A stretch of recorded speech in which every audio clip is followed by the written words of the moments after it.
Bonsoir à tous, soyez les bienvenus sur La Première. À la une de l'actualité de ce jeudi, les chauffeurs de taxi envisagent une opération escargot s'ils n'obtiennent pas une rencontre avec le ministre chargé des Transports, Jordi Chan. Ils réclament des places de stationnement et la mise en place de quotas. Opération Place Nette avant les Jeux Olympiques. La recherche de trafiquants s'effectue lors d'opérations spéciales de contrôle routier, mais aussi désormais sur la toile. 4 pages Facebook ont été fermées. L'opération la plus récente a eu lieu du 15 au 24 mars. 150 gendarmes ont été mobilisés un peu partout dans les archipels. Nous ferons le bilan de cette opération spectaculaire grâce au décryptage de Suliane Favennec. Le rhum polynésien récompensé à l'international il y a encore quelques jours au Salon de l'agriculture à Paris. Le rhum bio est particulièrement apprécié. Nous verrons comment il a été fabriqué. Mais d'abord, cette information, un passager allemand de la Ranui 5 est tombé à l'eau lors de son retour de Bora Bora. L'accident s'est produit dans la nuit de mardi à mercredi quand le cargo mixte regagnait Papeete. C'était le deuxième voyage de ce touriste de 86 ans sur la Ranui. Sa disparition a été constatée au moment du contrôle des passagers vers 7 h du matin. Le JRCC a été alerté vers 9 h du matin mercredi. Après une première enquête auprès de l'équipage, le centre de secours a mobilisé l'hélicoptère Dauphin pour entamer les recherches. Écoutez les précisions du directeur du JRCC au téléphone de Corinne Tehitia.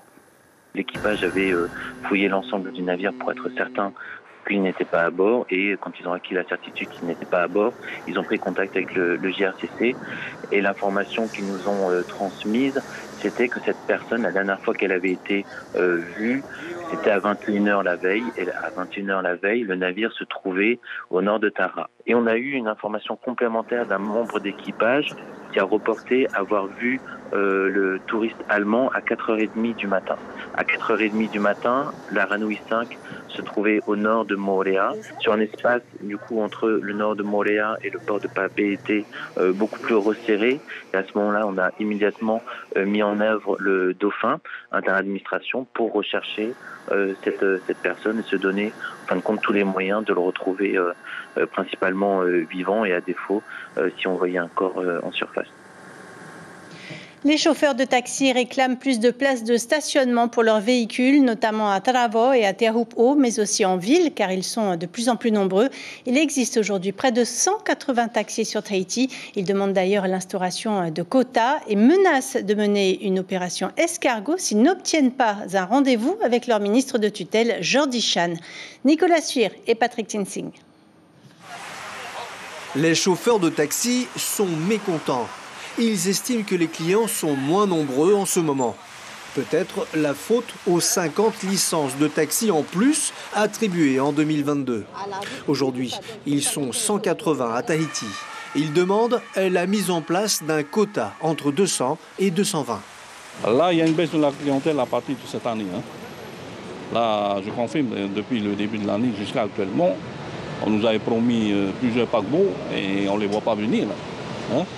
Et pour l'instant, voilà, c'est comme ça. Un peu de survie, si tu veux. Ça ne faudrait pas que ça continue et que ça baisse. Ben, c'est tout de voilà. Exact. Donc vous êtes un peu inquiet là par rapport à ça? Inquiet, plus ou moins. La direction des transports terrestres, en charge du développement des infrastructures routières notamment, estime que la demande ne peut recevoir de réponse favorable. On a des objectifs qui sont stratégiques, tant en termes de transport de touristes, puisqu'on a des objectifs à terme d'avoir jusqu'à 600 000 touristes en Polynésie française, mais également aussi d'avoir des taxis qui puissent répondre aux besoins des Polynésiens pour pouvoir se déplacer occasionnellement notamment. Et donc tout ça, ça nécessite d'avoir une évolution du monde des transports. Les chauffeurs de taxi exigent également plus de places de stationnement. Cela serait de compétence communale la plupart du temps. Il leur faut donc s'adresser aux maires concernés.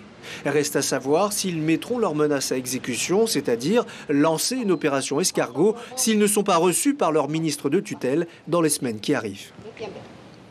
Moorea s'apprête à accueillir 22 000 personnes en ce week-end de Pâques. Le nombre de visiteurs va considérablement augmenter, avec notamment la tenue du marathon de Moorea les samedis 30 et dimanche 31 mars. La direction de la santé appelle les visiteurs et les résidents à redoubler de prudence sur les routes ou dans les eaux du lagon afin d'éviter accidents et noyades. La gare maritime était en tout cas bondée ce soir. Écoutez cette passagère au micro de Gilles Taoutou. Ça fait chaud au cœur de recevoir ma famille, surtout que c'est pas souvent que je les vois. Hein.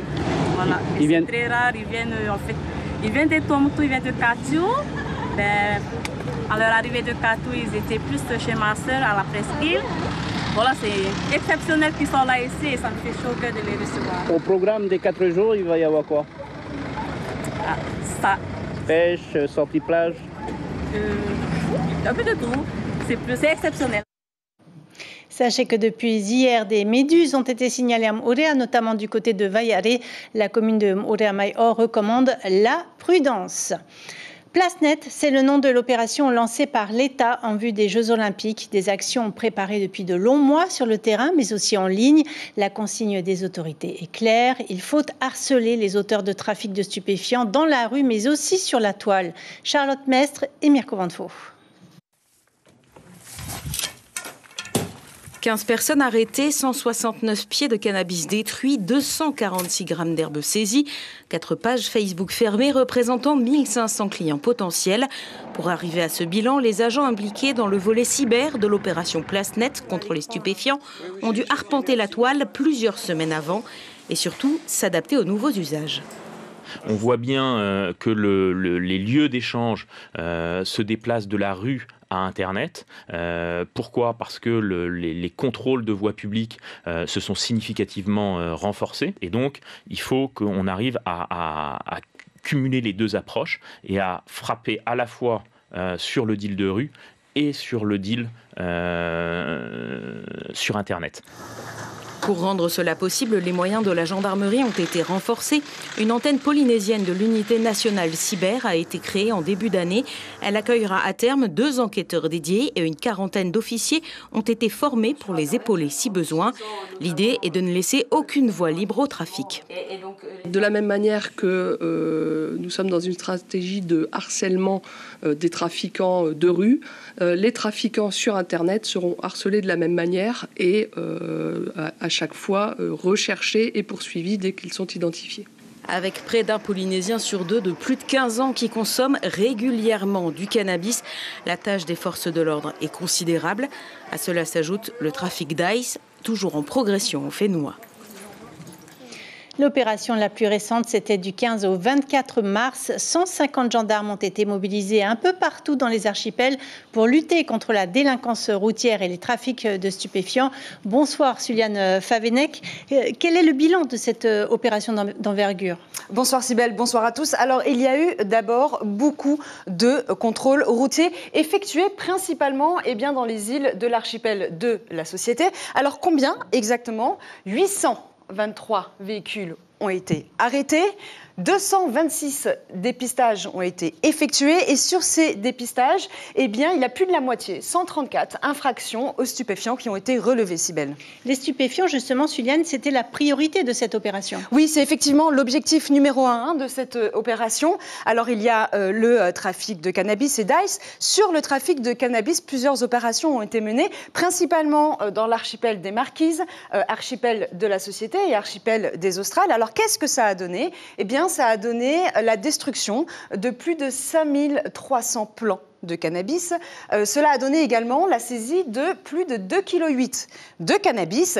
Et enfin, il y a eu 4 points de vente fermés. Vous en avez parlé tout à l'heure. Il s'agit principalement de réseaux sociaux. Mais il n'y a pas seulement le cannabis, il y a aussi la lutte contre l'ice. Contre l'ice, c'est entre un réseau démantelé très structuré par voie maritime et les fouilles qui ont été procédées dans les prisons de Nutania et Tatoutou, c'est 1,4 kg d'ice qui ont été saisis. Alors, au-delà de la saisie des stupéfiants, il y a également la saisie des avoirs criminels. Et alors, les avoirs criminels, c'est 1,5 million de francs, principalement en espèces qui ont été saisies. Cela représente combien de personnes mises en cause et interpellées ? Alors, on parle dans le jargon d'un beau coup de filet. Il s'agit bien évidemment de 189 personnes mises en cause. Et sur ces 189 personnes, 17 ont été placées en garde à vue pour l'instant et 4 sont écrouées, donc directement derrière les barreaux, en attendant évidemment leur procès. Alors, il faut savoir, Cybèle, qu'il y a depuis le début de l'année 23 trafics qui ont été démantelés par les services de gendarmerie. Alors, démanteler, éviter que le trafic s'émancipe, frapper fort, longtemps, de manière plus constante. C'est l'objectif de cette opération. Et les autorités l'ont précisé et l'assurent. Ils ne lâcheront pas la pression avant les JO. Merci beaucoup, Suliane, pour toutes ces explications. Steve Amblin est le nouveau président du MEDEF Polynésie. Il succède à Frédéric Doc. Avec son équipe, il espère renouer les liens avec le gouvernement. L'ancien ministre du Tourisme de Gaston Tong-Sang a fait ses armes à la brasserie de Tahiti et créé plusieurs entreprises depuis. Son cheval de bataille, simplifier les démarches administratives des entreprises. Écoutez sa réaction et celle de son prédécesseur hier soir au micro de Heidi Enko. J'espère que pour le coup, nos élus réaliseront par ce vote, par ce qui vient de se passer, que nous sommes à leur disposition pour faire évoluer le pays, pour travailler main dans la main. Et le sentiment que l'équipe sortante a aujourd'hui, c'est qu'ils ne sont plus compris et que les élus travaillent dans leur coin.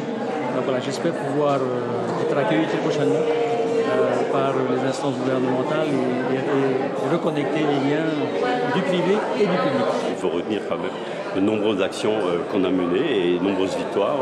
Je pense au Fonds de la transition énergétique, je pense à la prime pouvoir d'achat, je pense à quantité de dispositifs, le PGE, le Fonds de soutien aux entreprises, qui ne se serait peut-être pas mis aussi facilement en place si on n'avait pas été là. Et donc je suis très fier de ça. Et je suis content qu'aujourd'hui les gens ont reconnu aussi, puisque j'ai eu évidemment beaucoup de remerciements et de soutien et de témoignages extrêmement chaleureux. Après un mois d'exploration dans nos îles à Rikitea, Ho, Apataki, Rangiroa, Makatea et Urea, le Plastic Odyssey jette finalement l'ancre à Papeete jusqu'au 7 mai. Cette escale marquera la fin du périple en Polynésie française. Parmi les enjeux majeurs, ici, le recyclage des déchets de la perliculture, un gisement évalué à 95 000 mètres cubes qui pourrait être transformé à condition d'avoir une usine. Les détails avec l'un des cofondateurs de Plastic Odyssey, Simon Bernard. Il répond à Patrick Zinsing. L'idée, ça a été de travailler avec les perliculteurs, avec tous les acteurs locaux, récupérer des déchets, concrètement les transformer à bord du bateau, parce qu'on a un atelier de recyclage, donc on a pu tester ce qu'on pouvait faire.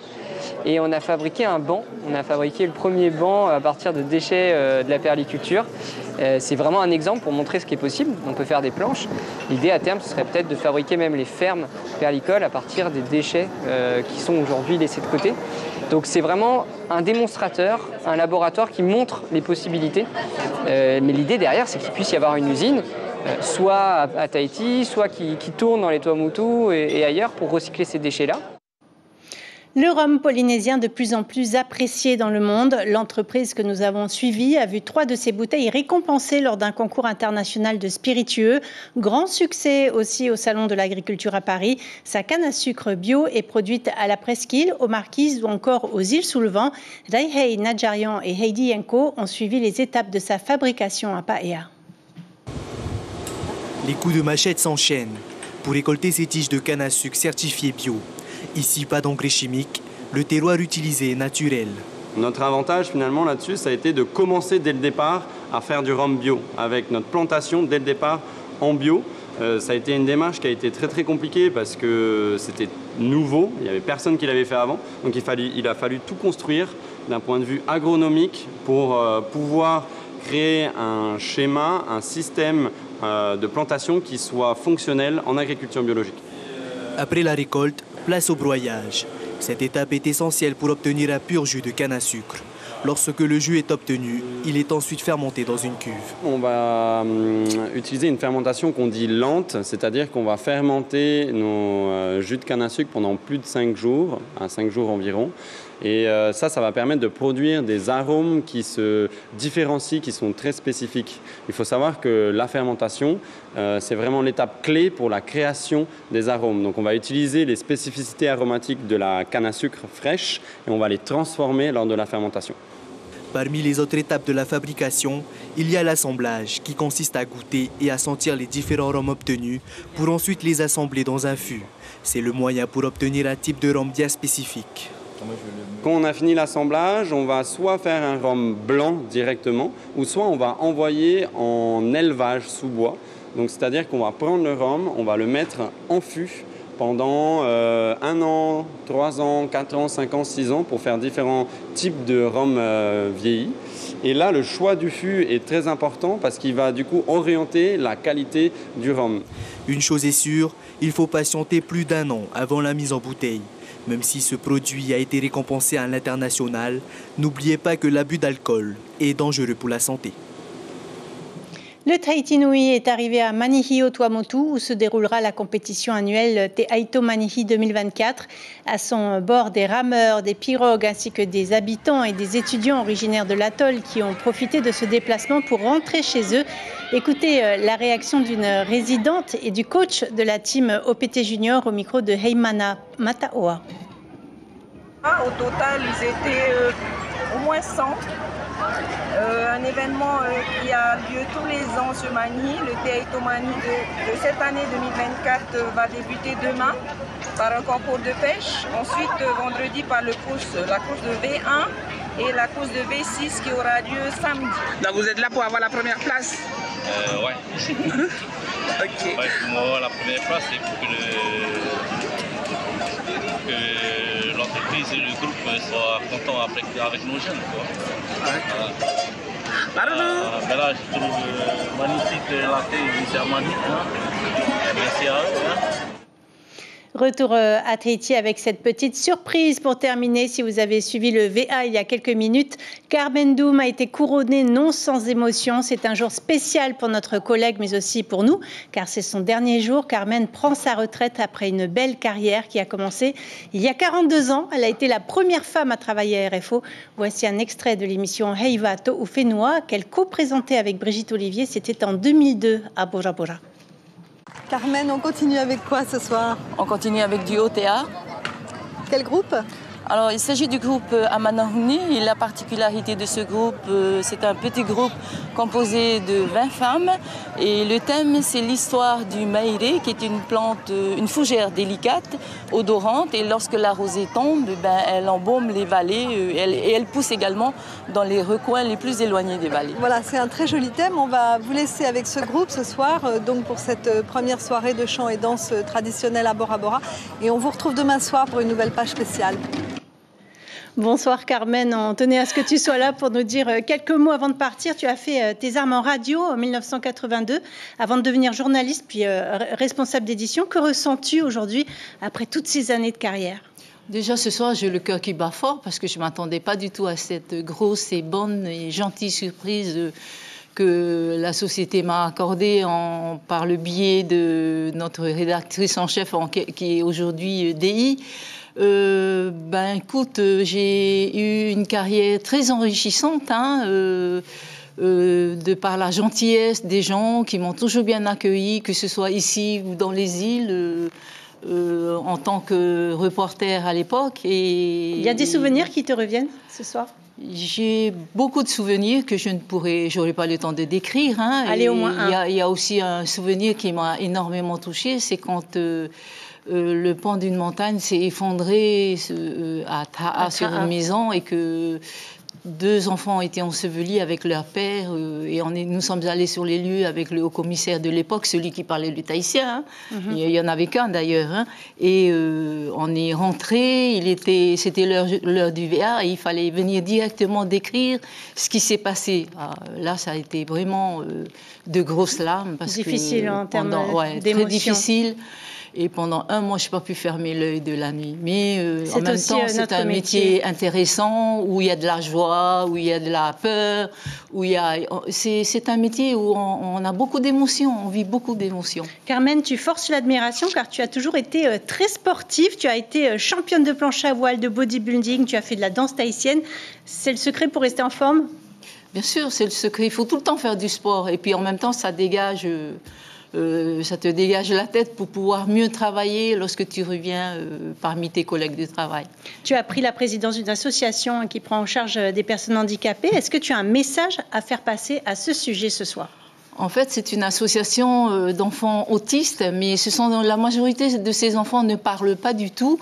Oui, le message, c'est que si vous ne savez pas où les mettre, surtout ne les laissez pas chez vous. Parce que nous, on est là pour les aider. Et je demande aussi aux parents d'être un peu plus attentionnés, d'être un peu plus avec leurs enfants, de les éduquer, même s'ils sont handicapés, mais de les éduquer dès qu'ils sont petits, pour que plus tard, ils soient aussi autonomes, parce que les parents, ils ne seront pas toujours là.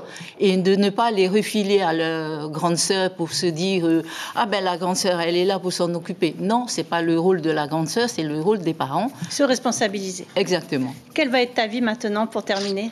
Oh, j'ai plein de choses à faire. Plein de choses à faire, voyager, m'occuper des travaux de ma maison, être avec ma fille qui revient l'année prochaine. J'espère qu'elle aura passé son doctorat avant de rentrer. Et m'occuper de mon association, surtout, parce qu'il y a quand même 33 enfants dans mon association, alors que quand j'ai commencé, ils n'étaient que 8. Merci beaucoup, en tout cas, Carmen. Au nom de la rédaction, de la technique et du service administratif, nous te souhaitons la plus belle des retraites et nous souhaitons le meilleur aussi à tes 2 enfants et donc à ta petite Otoa qui vient de naître. C'est ça, On t'embrasse. Merci beaucoup, Carmen. Merci aussi à la société. Merci, Sybelle. J'étais très contente de te voir. Voilà. Merci infiniment.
Retrouvez ce programme en replay sur notre site internet.